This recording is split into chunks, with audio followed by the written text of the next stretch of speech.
Did you know? Rick and Morty is based on a short animation that spoofed Back to the Future. The short was made by Rick and Morty's co-creator Justin Roiland before he was contacted by co-creator Dan Harmon. The short featured a day in the life of two characters who were intentional ripoffs of Doc Brown and Marty McFly from Back to the Future. The skit was originally designed as a jab at big companies who sent out cease and desist letters. Roiland stated on his website, "I had nothing to lose, and my original intention was to call this Back to the Future, the new official Universal Studios cartoon featuring the new Doc Brown and Marty McFly, and then I'd just sit back and wait for the letter from their lawyers to arrive. It's actually why it's so filthy. I was just looking to troll a big studio." The desire to troll big corporations came from an earlier project by Roiland for the website Channel 101. In 2005, Roiland's show House of Cosby's debuted, which followed a man who creates dozens of Bill Cosby clones from one of the actor's hairs. Because the show used Cosby's name and likeness so prominently, it attracted the attention of Cosby's lawyers. Cosby's representatives sent Roiland and Channel 101's admin Dan Harmon a cease and desist order, which effectively ended the series. Although only 4 episodes were officially made before the cease and desist, an unofficial 5th episode was produced where Cosby's lawyer performed sexual acts on Bill Cosby.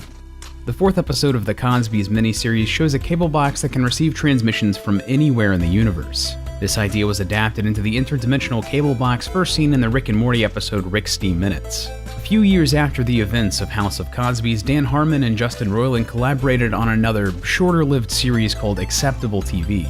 Specifically, they made a comedy sketch series called Mr. Sprinkles, which ran as one of several sketches in each episode. The show was littered with Roiland and Harmon's offbeat sense of humor, and even includes 2 voices which sound strangely similar to Rick and Morty. You know what she said to me? Oh, Reggie, what'd she say, man?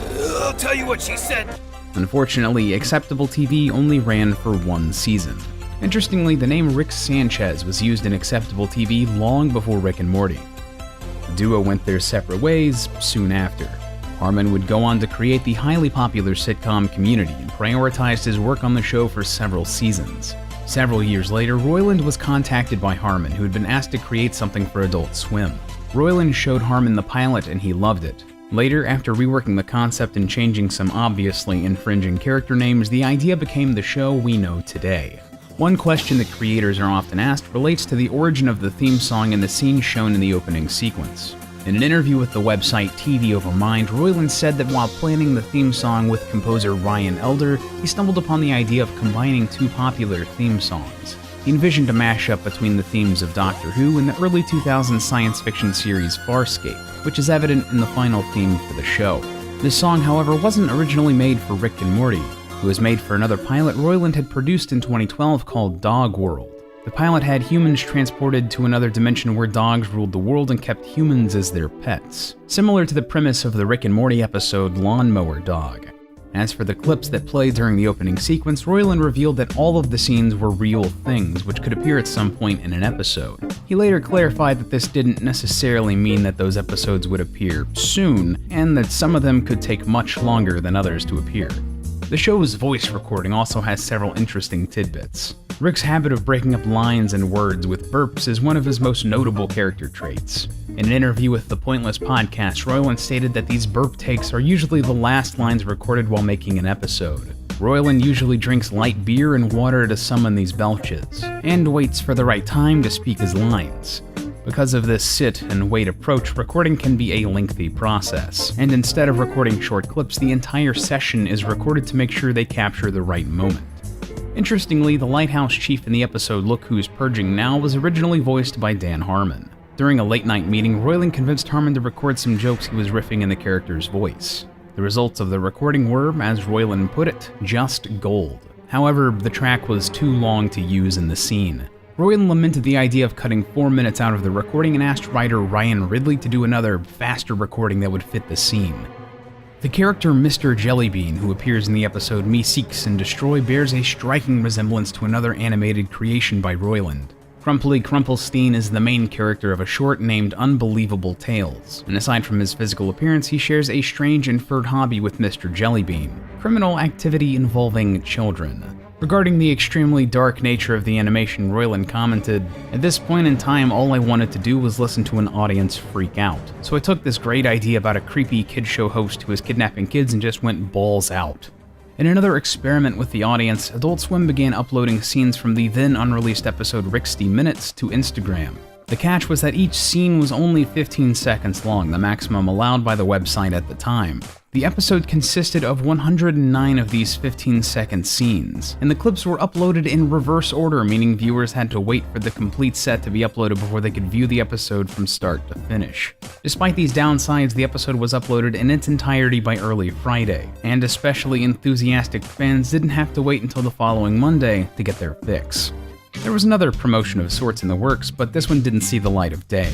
At one point in time, Roiland was contracted to do several commercials for the fast food chain Subway. These commercials mostly revolved around the idea of Morty excitedly claiming that he was the new Jared, and several recordings of the commercials were in the works. However, in the months running up to the commercial's release, Subway cut ties with spokesman Jared Fogle due to his arrest. Their focus on Fogle resulted in the commercials being discontinued.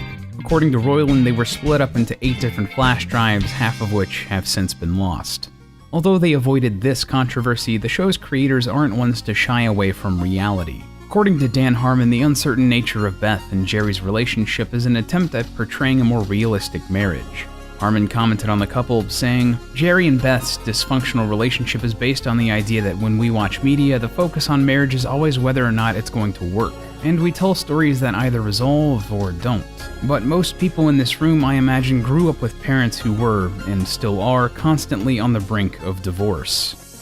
At a San Diego Comic-Con panel in 2015, comedian Brian Quinn recounted a night he spent with Justin Roiland. Quinn and Roiland decided to go to a strip club in New York City and have some fun, but Roiland didn't bring any money. To coerce the strippers into giving him a free dance, Roiland began talking in the voices of Rick and Morty, hoping the girls would recognize them from the show. And surprisingly, the plan worked.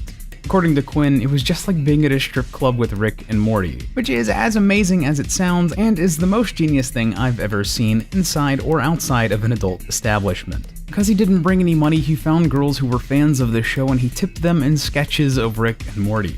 Roiland added really shitty, drunken off-model drawings of Rick and Morty. If you want more cartoon facts, check out the Did You Know Movies video on SpongeBob SquarePants.